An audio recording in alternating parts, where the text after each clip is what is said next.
Deirdre, you joined us here, you've hot footed from the launch of the Women's Manifesto. This time around, the amount of female candidates running for MLA is really shockingly low. Why do you think more women don't get involved in party politics here in Northern Ireland, and what do you think parties like yours could do to encourage more women to get involved? Okay, well, one of the reasons women don't get involved in party politics is partly a media perception that politics is very adversarial, male-driven. You listen to the likes of Hearts and Minds, and tonight we have a great gladiatorial contest between Joe Bloggs and Fred Smith. And that turns women off. I mean, all you have to do is go to any school gate, and women are interested in politics.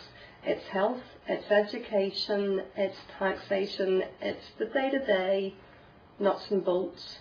The economy as well, to a certain extent, because we've all got to pay our bills, we've all got to pay petrol, shopping, keep the kids in school uniform. You know, so women are interested in politics, but they're turned off by the whole competitive nature, I think. Plus as well, we all do so many other flipping things that, you know, I mean, for someone like me, who has been lucky enough to be at home when my children were small, if I had a full-time job, I don't know that I could be on council as well, because I simply don't have the time commitment to give to that job. If you include a full-time job plus the full-time job that is raising children, and you add in what is considered to be a half-time job, which is council, where do you sleep, eat, think, see the kids? And the other really big bar to it is the whole childcare, parental care issue. A lot of women in their 20s and 30s, early 40s are bringing up families, or else they're beginning to come to the point where they're caring for elderly parents. And we have to organise the childcare. I mean, I go out on a morning like this where I knew I got up, got the kids to school, and I'm straight out the door, and I don't know what time I'll be home tonight. I need to know that my kids are cared for, that they're safe, that someone's going to feed them. Oh, and at the end of the day, I can afford to pay the childminder, which is a very big bar. I mean, there's very little remuneration for public service, particularly at council level. There's no childcare remuneration. So I'm out of pocket every single month on my childcare costs alone. It's a very big bar. Okay, you've mentioned childcare and children's issues, and that's one of the aspects of the DUP manifesto that I wanted to talk to you about.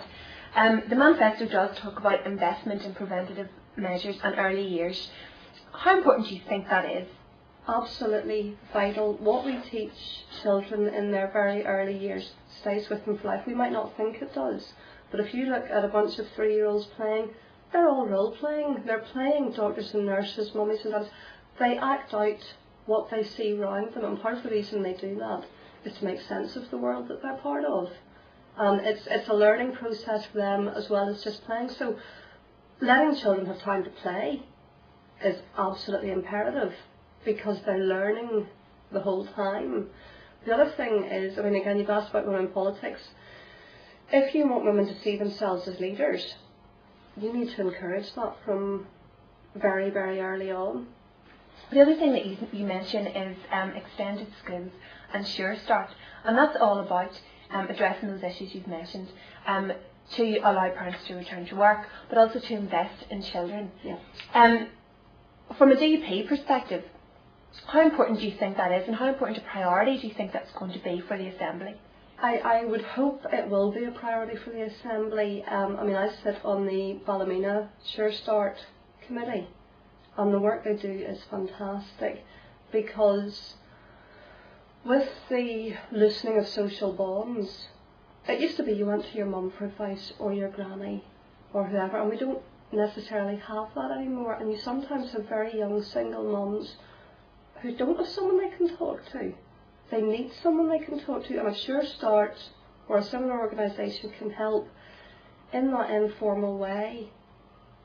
It just gives them that wee bit of support and safety net that they maybe need to make a really good go of what is, in my opinion, the most important job in the world, is raising a happy, healthy child to adulthood.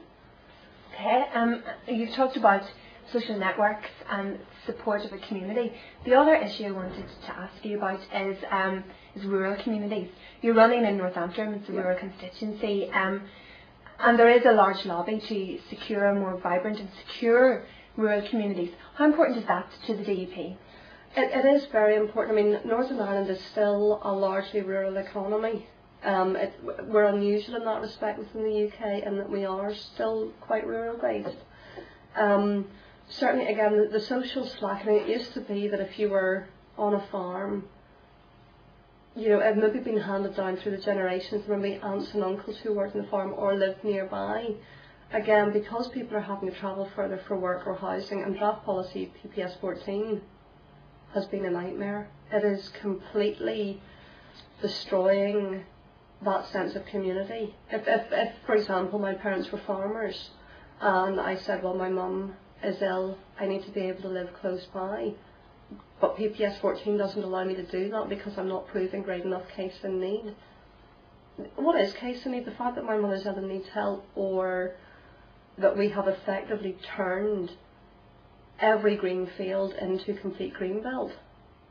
We need to have a system that allows us to let people who need and want to live in the country live in rural communities. The thing that's been running through our conversation, Deirdre, is about community connections, social networks, and fighting isolation and exclusion. The next area I wanted to talk to you about is older people.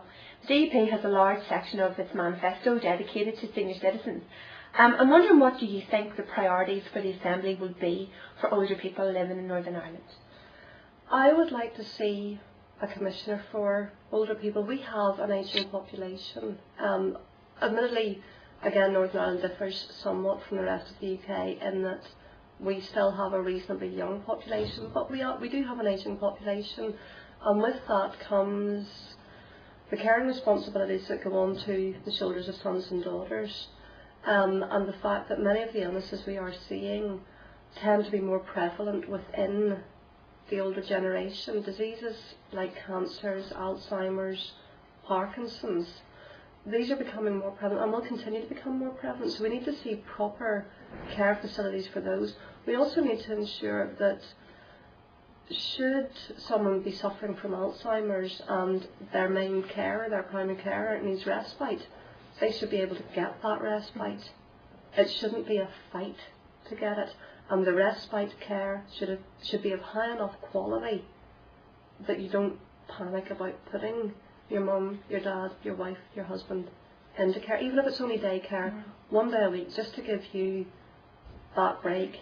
Again, because of this sort of whole 24/7 lifestyle that we all seem to lead now, we need to make time to just sit down and have a cup of coffee with someone.